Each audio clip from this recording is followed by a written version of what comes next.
Hey, Ryan here, MLS. Talking about commas. It's very interesting when you look at history, the significance of reading that history, reading a paragraph, reading a line, noticing a comma, evaluating that character and evaluating that circumstance.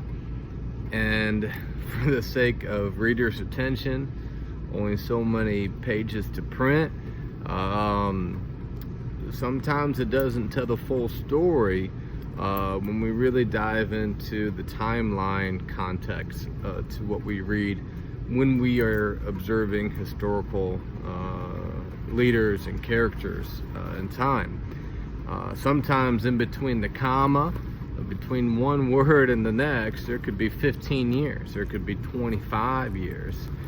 And when we get snapshots of these individuals that we are appealed to learn and intrigued to learn about, what is that gap of time? What is making up their daily life? What routines? How are they going about that 15? We're capturing this highlight, and then this other highlight, and then there's 15 years in between those two phrases of that one sentence of that particular leader or event. And that's fascinating to me. The Bible is a great case in point with that. When you look at these characters who had this pathway of longevity, take for example the Old Testament man Abraham, and also the woman Sarah. And if you think of the journey they had and the length of years, and again, to pull yourself into one comma, how many years between two of those particular words? How many years between the comma and the next word? And we can take that and use the example just in different historical settings and writings that we could talk about.